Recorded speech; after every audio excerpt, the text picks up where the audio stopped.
तो चलिए गाइस, आज हम लोग पढ़ते हैं प्रेजेंट इंडेफिनिट के बारे में। प्रेजेंट इंडेफिनिट के बारे में जो कि पिछले लास्ट टाइम में मैंने जो आपको पढ़ाया था या मैंने आपको जो बताया था वो जो था टेंस के बारे में। टेंस, मुझे उम्मीद है कि आपको जो पिछला पढ़ाया गया वो सभी याद होगा। जस्ट आज हम लोग एक बात करने जा रहे हैं प्रेजेंट इंडेफिनिट के बारे में। प्रेजेंट इंडेफिनिट जो है, क्यों हमें पढ़ने की ज़रूरत है, हम क्यों पढ़ते हैं, क्या पढ़ते हैं इसमें, ये हमें जानना है। सबसे पहले मैं आपको बता दूं, वीडियो को स्टार्ट करने से पहले गाइस जो लोग वीडियो पर नए आए हैं तो सबसे पहले वो जाकर बेल आइकन को जरूर दबाएं और चैनल को जरूर सब्सक्राइब करें। चैनल को आप सब्सक्राइब करते हैं तो मुझे हौसला मिलता है और हमें ताकत मिलती है और हम जो है कि ज़्यादा से अच्छा वीडियो बनाने की कोशिश करते हैं। कि प्रेजेंट इंडेफिनिट में बचपन से जो आप पढ़ते आ रहे थे, जो आपका मतलब स्कूल टीचर ने पढ़ाया था, वो सारी चीज़ें थी, वो सब भूल जाइए। आप वो सारे को दिमाग से निकाल दीजिए, फ्रेश दिमाग से पढ़ने के लिए आइए, बैठिए और सबसे पहले आप ये देखें कि क्या बताया जा रहा है यहाँ पे। पुरानी बातें अगर नहीं भूलेंगे तो सारा मिक्सअप हो जाएगा, सब बेकार हो जाएगा। आपको नए सिरे से पढ़ना होगा प्रेजेंट इंडेफिनिट के बारे में। प्रेजेंट इंडेफिनिट क्यों मैं ये बात कर रहा हूँ, क्योंकि आपने बचपन से वही रटा होगा। पद्म जिस वाक्य के अंदर में ता होती हो तो हते हो लगा हो, उसको हम प्रेजेंट इंडेफिनिट में कहते हैं। तो उसको बनाने की विधि ये है और वो है, ये सब भूल जाइए। अभी आप कॉन्सेप्ट लीजिए। देखिए, प्रेजेंट इंडेफिनिट का जब तक आपको कॉन्सेप्ट नहीं होगा तब तक आप उसको समझ नहीं पाएंगे। दूसरी चीज कि ये अभी तो आप मान लीजिए ता है ती है से आप वाक्य तो ट्रांसलेट तो कर लेते हैं, लेकिन उसके जो भाव को आप नहीं समझ पाते हैं।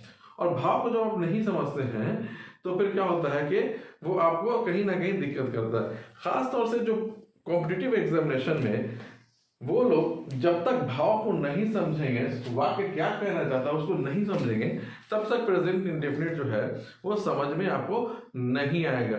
प्रेजेंट इंडेफिनिट को समझने के लिए सबसे पहले मैं आपको शुरुआत करता हूँ यहाँ पर से।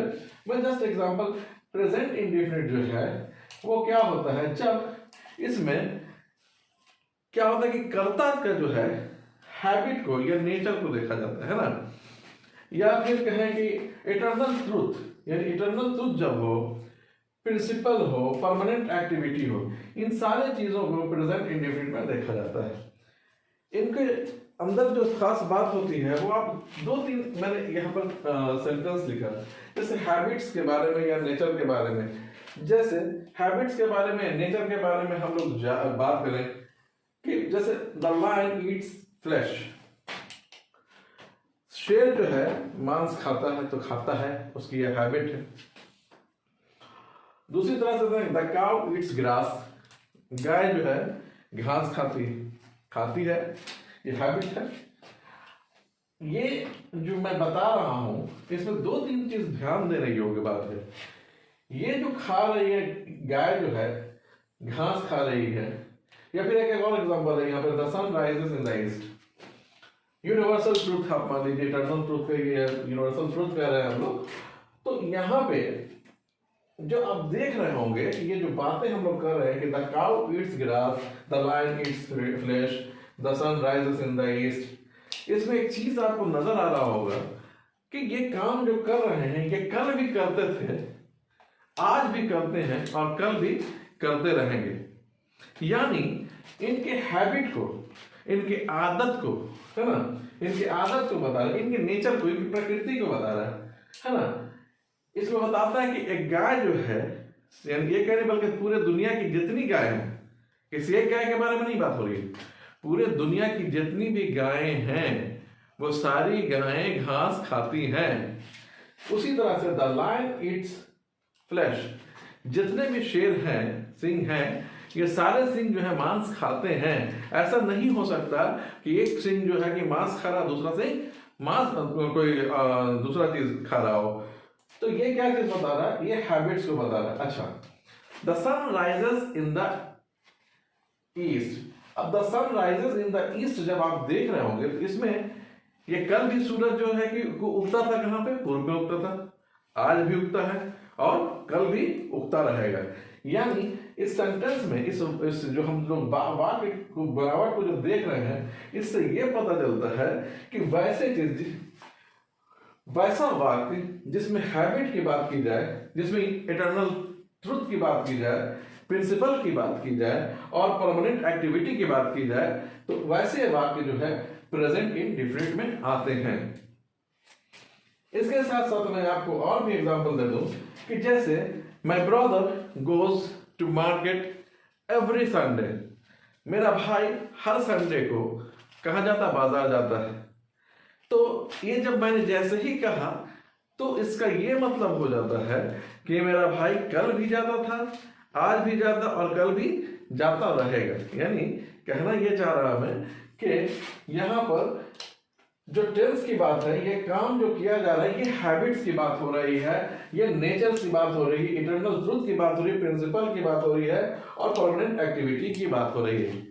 बाकी आप तो बचपन से पढ़ते ही आ रहे हैं, जिस वाक्य के अंत में ता है, ती है, ते है, तो लगा हो तो उस वाक्य को हम किस में समझते हैं, तो प्रेजेंट इंडेफिनिट में समझते हैं। ये आप बचपन से जानते हैं। लेकिन यहां पर जो बताने योग्य बात है वो इतना ही था, यानी कॉन्सेप्ट देना था हमें कि भाई प्रेजेंट इंडेफिनिट किसे कहते हैं और प्रेजेंट इंडेफिनिट में हम किस तरह के वाक्य को बनाते हैं। मुझे उम्मीद है, जैसे मैं एक हिंदी का वाक्य बताता हूं कि वो बाजार जाता है, he goes to market, वो बाजार जाता है, he goes to market, वो खाता है, he eats, वो क्रिकेट खेलता है, he plays क्रिकेट। अब देखते होंगे you go to market, he goes to market, इसमें दो चीज आप देख रहे हैं। अच्छा, अब हम लोग जो बात करने जा रहे हैं वो वाक्य के बनावट के बारे में बात कर रहे हैं। जो इंपॉर्टेंट चीजें हैं अब वाक्य में उनके बारे में हम लोग बात करेंगे। जैसे फॉर एग्जाम्पल आप देखेंगे कि हमने अभी एक बार यू गो टू मार्केट,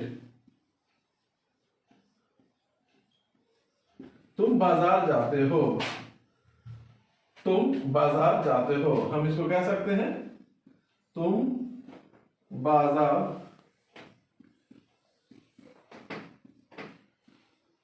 जाते हो। अब देखिए इसी को मुझे लिखना हो कि वो बाजार जाता है तो क्या लिखेंगे इसको, he goes to market, he goes to market, वह बाजार जाता है। अब यहां पर आप देख रहे होंगे कि यहां पर ये जो वर्ब है, देखिए लास्ट क्लास में अभी तक जो आप लोग पढ़ते हुए आए हैं वो use of is, am, are, was, were, have, has, had, इन सभी चीजों के बारे में आपने पढ़ा था जो कि एक्सिलरी वर्ब था या फिर हेल्पिंग वर्ब था। अब हम लोग जो यहाँ पर गो, जैसे यहाँ पर है यूज किया, यहाँ पर ईट का यूज किया हमने, राइस का यूज किया हमने, ये सारा जो यूज है ये मेन वर्ब, यानी जैसे गो, ईट, कुक, जैसे हम मान लीजिए एक एग्जांपल दे रहे हैं, गो, ईट, कुक, इस तरह के जितने जो वर्ड्स हैं ये सारे वर्ड्स जो है ना वर्ब है, क्रिया है। इनको क्या होता है, इस क्रिया को या तो हम मेन वर्ब कहते हैं या फिर प्रिंसिपल वर्ब कहते हैं।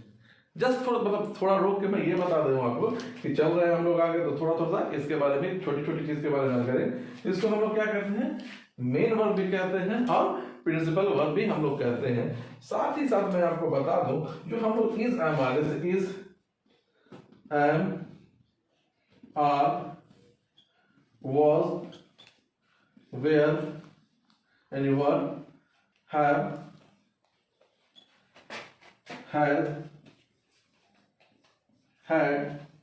ये सारा जो हमने अभी तक यूज किया था ये सारा क्या था, एक्सिलरी वर्ब या हेल्पिंग वर्ब के रूप में हम लोगों ने यूज किया है, यानी हेल्पिंग वर्ब, ठीक है, या axillary verb, axillary verb, axillary verb के रूप में हम लोगों ने यूज किया था। तो यहां पर आप देख रहे होंगे ये जो सारे वर्ब थे, हम याद होगा सहायक क्रिया मैंने अक्सर बताया था आपको, बोल रहा था मैं, तो ये सहायक क्रिया के रूप में कर। अब लेकिन यहाँ पर गो है, गोज है, ईट है, या फिर ईट्स है ना, या राइज है ना, यह सारा जो है वर्ब यानी मेन वर्ब या प्रिंसिपल वर्ब है। तो हम जब प्रेजेंट इंडेफिनिट में कोई वाक्य को बनाते हैं तो उसकी जो बनावट होती है वो सब्जेक्ट प्लस V1 प्लस क्या होता है, ऑब्जेक्ट होता है, या अदर वर्ड कह सकते हैं। अब देख रहे होंगे आपको ये कि सब्जेक्ट अगर मेरा सिंगुलर हो गया, थर्ड पर्सन सिंगुलर, आपको याद हुआ होगा कि फर्स्ट पर्सन सिंगुलर नंबर हम लोग क्या कह रहे थे, आई। उसके बाद दूसरी तरह से second person singular number plural number you हम लोगों ने बताया, third person singular number he she it हमने बताया था, और प्लूरल नंबर हमने आपको क्या बताया था, दे बताया था ना। तो उसी तरह से आप याद होगा। तो अब हम यहाँ पर वाक्य की जो बनावट है, तो आप देख रहे हो, तो जो मेरा मेन वर्ब होता है, जब हम वाक्य को बनाते हैं तो मेन वर्ब होता है जब वहां पर मेरा सब्जेक्ट सिंगुलर होता है। सब्जेक्ट क्या होता है, थर्ड पर्सन सिंगुलर नंबर का होता है सब्जेक्ट। तब हम लोग क्या करते हैं, वर्ब में एस या ईएस को जोड़ते हैं। यानी जैसे एग्जांपल उदाहरण आप देख रहे हो, जी ओ गो लिखा है यहाँ पर था, ये मेन ये वर्ब है, नॉर्मल वर्ब है। इसके अगर जैसे ही हमने ही का यानी थर्ड पर्सन सिंगुलर नंबर का इस्तेमाल किया यहाँ पे, तो हमने यहाँ पर ईएस का यूज किया।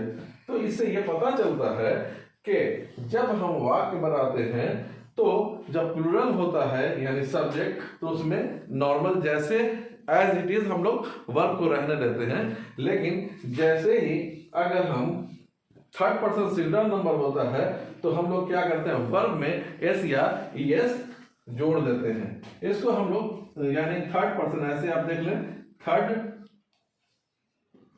पर्सन सिंगुलर नंबर होता है तो हम लोग क्या करते हैं, इसमें एस या ईएस हम लोग इसको जोड़ देते हैं। अभी आपको इतनी बात समझ में आ गई होगी। अब हम लोग आगे जो है वाक्य के कुछ और बनावट को देखते हैं। स्क्रीनशॉट ले लीजिए ताकि आपको और भी आसानी से समझ में आ सके। तो गाइस अभी हम लोग बात कर रहे थे कि प्रेजेंट इंडेफिनिट के बारे में, आपने पिक ले लिया, मुझे उम्मीद है कि पिक ले लिया होगा।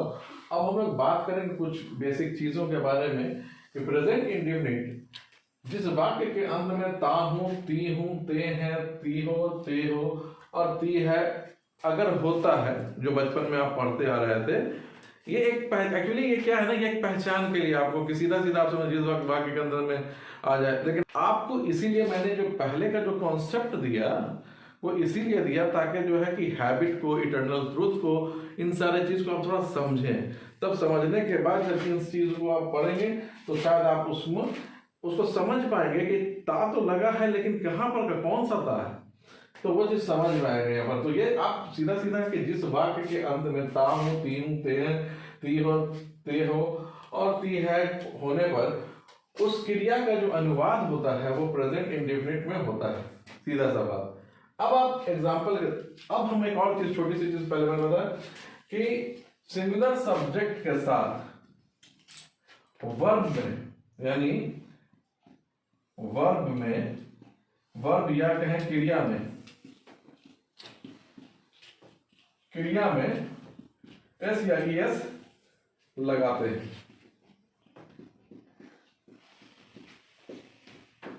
क्लियर हो गया? ये सिंगुलर सब्जेक्ट के साथ वर्ब या सिंगुलर सब्जेक्ट के साथ वर्ब क्रिया में एस या ईएस लगाते हैं। अभी ये उदाहरण आप यहाँ पर जैसे आपको मैं बता दूं, जैसे उदाहरण गो, यहाँ पर गो है, ये प्लुरल है। अगर प्लुरल रहेगा सब्जेक्ट तो प्लुरल हो जाएगा, और सिंगुलर यही चीज होगा, सिंगुलर सब्जेक्ट होगा तो मेरा क्या होगा, गोज हो जाएगा, गोज हो जाएगा। उसी तरह से रीड, प्लुरल सब्जेक्ट अगर है तो रीड होगा, और सिंगुलर जैसे ही होगा तो मेरा क्या हो जाएगा, रीड्स। उसी तरह से नो, KNO नो माने जानना, जानते हैं आप। इसमें अगर ये प्लूरल है तो नो, सब्जेक्ट अगर ये सब में सब्जेक्ट मेरा यानी सब्जेक्ट, यहां पर फिर मैं लिख दे रहा हूं सब्जेक्ट मेरा अगर सिंगुलर हुआ, सिंगुलर है, तो ये मेरा जो वर्ब है, ये वर्ब यहां पर आप देख रहे हैं V1, सॉरी यहां पर आप देख रहे हैं वर्ब जो है, इसमें क्या हो गया, वर्ब हो गया यहाँ पे। अब यहाँ पर देख रहे होंगे, यहाँ पर सिंगुलर होने पर हम लोग क्या कर रहे हैं, एस या ES लगा दे रहे हैं। जैसे यहाँ पर गो है तो गोस कर दिया, रीड है तो रीड्स कर दिया, नो है तो नोज कर दिया हमने। आप देख पा रहे हो यहाँ पर जस्ट फॉर, क्योंकि आगे इसका जरूरत पड़ेगा, इसलिए मैं आपको जो है पहले बता दे रहा हूँ कि सब्जेक्ट में अभी जैसे हम लोग वाक्य जब बनाएंगे तो कहाँ पर आपको प्रश्न दिमाग में कहीं ना कहीं आएगा कि सर यहाँ पर कहीं पर गोस लिख देते हैं, गो तो होता है, गोस कहीं पर लिख दे रहे हैं, कहीं पर गो ही लिख दे रहे हैं। तो उसका रीजन मैं आपको बता दे रहा हूँ कि सब्जेक्ट मेरा जब सिंगुलर होगा तो उसके आगे हम लोग नॉर्मल वर्ब का रूप लगाएंगे, और उसके बाद अगर मेरा जैसे ही उसमें सिंगुलर सब्जेक्ट हो जाएगा तो फिर हम लोग यानी प्लूरल होगा सब्जेक्ट मेरा, तो प्लूरल में नॉर्मल वर्ब हम लगाएंगे जैसे है एज इट इज। अगर मेरा जैसे ही सिंगुलर सब्जेक्ट में जाता है तो फिर हम उसको सिंगुलर वर्ब करने के बनाने के लिए हम लोग एस या ES का यूज करते हैं। जैसे मैंने उदाहरण यहाँ पर दिया, गो का गोज हो जाएगा, रीड का रीड्स हो जाएगा, नो का नोज हो जाएगा। इसी तरह जितने भी वर्ब हैं सब में एस या ES लगता चला जाएगा। तो चलिए हम अब वाक्य बनाते हैं। जैसे बच्चे खेलते हैं तो हम लोग क्या करेंगे,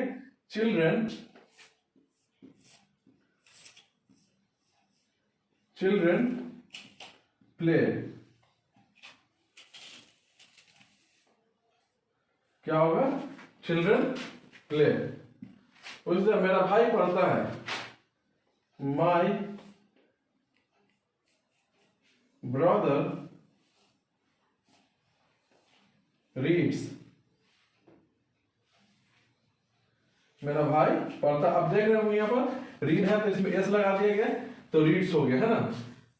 यहाँ पर माई ब्रदर रीड्स यानी मेरा भाई पढ़ता है। राम जाता है, देखिए यहाँ पर फिर एग्जांपल मैं दे रहा हूं, राम सिंगुलर सब्जेक्ट है तो यहाँ पर भी सिंगुलर सब्जेक्ट था इसलिए यहाँ पर वर्ब लगा। यहाँ पर राम सिंगुलर सब्जेक्ट है, जाना यानी गो, तो यहाँ पर क्या होगा, GOES गोज।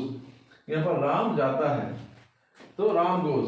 वे लोग जानते हैं। अब यहाँ पर देखिए प्लूरल सब्जेक्ट हो गया मेरा, प्लूरल सब्जेक्ट हो गया मेरा, ये सिंगुलर सब्जेक्ट है मेरा। आप देख रहे होंगे ये मेरा सिंगुलर सब्जेक्ट है, यहाँ पर प्लूरल है, चिल्ड्रन प्लूरल सब्जेक्ट है यहाँ पर, आप देख पा रहे होंगे। तो यहाँ पर क्या है, प्लूरल सब्जेक्ट यहाँ पर जैसे ही मेरा, तो क्या होगा, दे नो, KNOW नो। अब जैसे ही, लेकिन यहाँ पर ये होता है कि वो जानते हैं, वो जानता है तो ही नोज हो जाता है। क्योंकि यहाँ पर वे लोग जानते हैं तो यहाँ पर दे नो होगा। आप लोग खाते हैं तो ये क्या होगा, यू ईट। यहाँ पर सीधा हो गया यहाँ पर। अब देखिए प्लूरल सब्जेक्ट हो गया यहाँ पर, प्लूरल सब्जेक्ट यहाँ पर हो गया मेरा।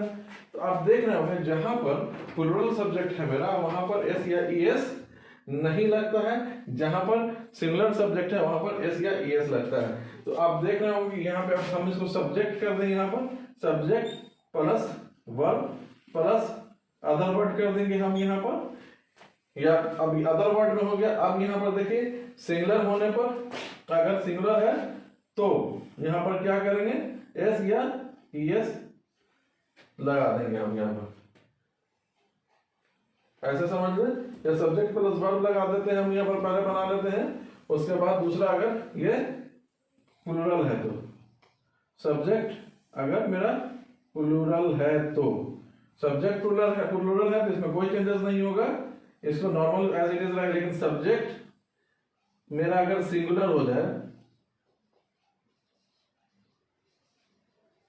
सिंगुलर होगा तब फिर मेरा इसको बी में यानी वर्ब में एस या ES लगाना पड़ेगा प्लस अदर वर्ड हो जाएगा मेरा।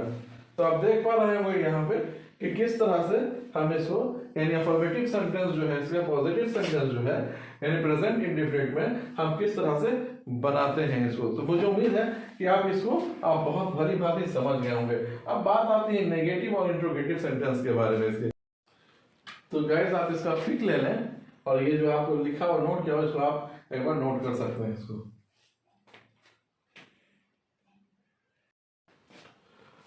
तो गाइस अभी तक हम लोगों ने अफर्मेटिव सेंटेंस या पॉजिटिव सेंटेंस के बारे में यानी प्रेजेंट इंडेफिनिट में अफर्मेटिव या पॉजिटिव सेंटेंस के बारे में पढ़ा। अब हम लोग जानेंगे नेगेटिव सेंटेंस यानी प्रेजेंट इंडेफिनिट में नेगेटिव सेंटेंस, इंटरोगेटिव सेंटेंस और नेगेटिव प्लस इंटरोगेटिव सेंटेंस के बारे में जानेंगे हम लोग। तो जस्ट हम लोग पहले एक उदाहरण लेते हैं नेगेटिव सेंटेंस का। नेगेटिव सेंटेंस में कि मैं नहीं खेलता हूं, जैसे मैं लिखता हूं हिंदी में कि मैं नहीं खेलता,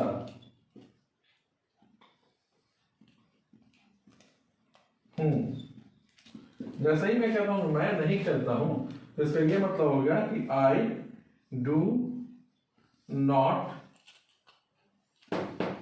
प्ले।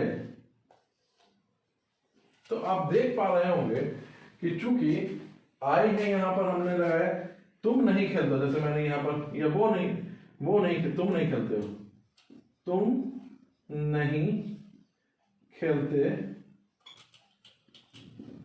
हो। अगर ये हो तो क्या होगा, यू डू नॉट प्ले। उसी तरह से वह नहीं खेलता है, तो he does not play। आप यहां पर देख पा रहे होंगे कि जैसे आई और वी यानी प्लूरल सब्जेक्ट की जब बात हुई, यहां पर हमने बात की है तो आई के साथ तो आपको हमेशा प्लूरल कंसीडर करना ही है। आपको पता ही है शुरू से, उसको जो है आई के साथ डू लगता ही है लगता है। अगर उसके बाद बात करें यू के साथ भी डू लगेगा ही लगेगा। यानी उसके बाद जब हम थर्ड पर्सन सिंगुलर नंबर की, जैसे कि मैंने पहले बताया था, तो थर्ड पर्सन सिंगुलर नंबर की जैसे बात करते हैं तो ही डज नॉट प्ले। तो यहाँ पर आप देख रहे हो यहाँ पर तो डू लगा है, आई के साथ, यू के साथ, वी के साथ जब लगेगा तो हम लोग क्या करेंगे, आई वी यू दे इन सभी के साथ क्या रहेगा, इन सभी के साथ मतलब हम लोग डू लगाएंगे। बाकी ही शी इट या नाम रहेगा तब हम लोग क्या होंगे, डज लगाएंगे। तो यहाँ पर आप देख रहे होंगे ही के साथ हम लोग डू में ईएस जोड़ के डज नॉट लगाया। तो यहाँ पर आप देख रहे होंगे कि किस तरह से जब हम नेगेटिव सेंटेंस बनाते हैं तो यहाँ पर आप बनावट देखते हैं, स्ट्रक्चर देखेंगे तो यहाँ पर देख रहे हो सब्जेक्ट प्लस डू नॉट या डज नॉट प्लस वर्ब का पहला रूप उसके बाद अदर वर्ड। तो इस तरह से हम लोग क्या करते हैं, नेगेटिव वाक्य को बनाते हैं। ठीक इसी तरह से हम लोग अभी एक क्वेश्चन को पलट देते हैं। यहाँ पर अभी हम लोग क्या करते हैं, यहाँ पर कुछ चेंजेस करते हैं। अभी आप लोग देख लेंगे यहाँ पे कि यहाँ पर जैसे इंट्रोगेट, अब तो अभी तो नेगेटिव था, अभी यहाँ पर सेम चीज रहेगा। क्या मैं नहीं खेलता, यहाँ पर सिर्फ मैं क्या लगा देता हूं, क्या तुम नहीं खेलते हो, क्या वह नहीं खेलता, यहाँ पर मैं ऐसे लगा देता हूं। तो क्या मैं नहीं खेलता हूं, तो इसका देखिए इसकी बनावट जो है डू या डज जो है पहले हो जाएगा, उसके बाद सब्जेक्ट होगा, उसके बाद वर्ब का पहला रूप होगा और उसके बाद अदर वर्ड होगा। तो आप यहाँ पर देख पा रहे होंगे कि क्या, तो नेगेटिव इंट्रोगेटिव ये वाक्य है यहाँ पर। तो यहाँ पर डू या डज को पहले कह देंगे हम लोग, डू या डज को पहले करने के बाद सब्जेक्ट आ जाएगा, उसके बाद नाउन आएगा, उसके बाद वर्ब का पहला रूप, उसके बाद अदर वर्ड। तो यहाँ पर आप क्या मैं नहीं खेलता हूं, तो यहाँ पर कैसे होगा, डू आई नॉट प्ले।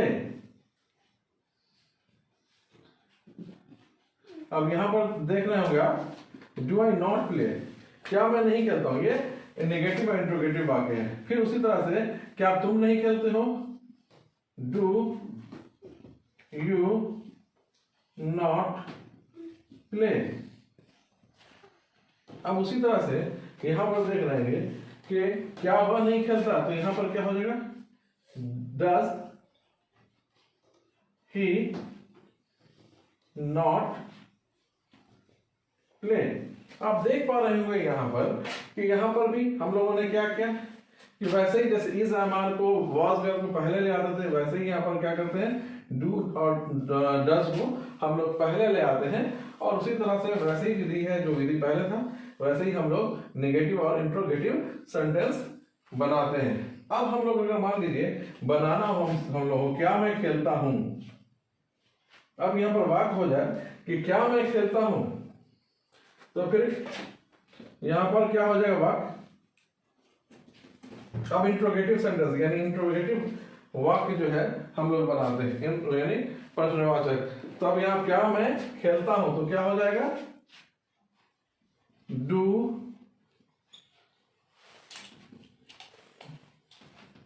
क्या मैं खेलता हूं, जिसका क्या हो जाएगा, डू आई प्ले। क्या तुम खेलते हो, डू यू प्ले। क्या वह खेलता है, डज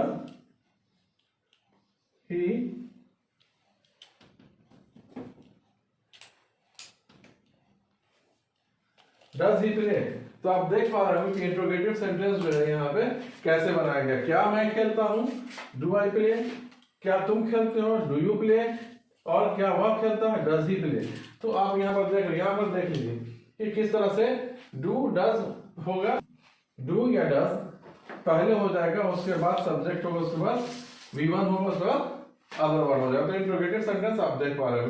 नेगेटिव इंट्रोगेटिव सेंटेंस में डू या डज से भी बना सकते हैं आप, और डोंट से भी बना सकते हैं, या डजंट से भी बना सकते हैं, या डू या डज से भी बना सकते हैं, दोनों से बना सकते हैं।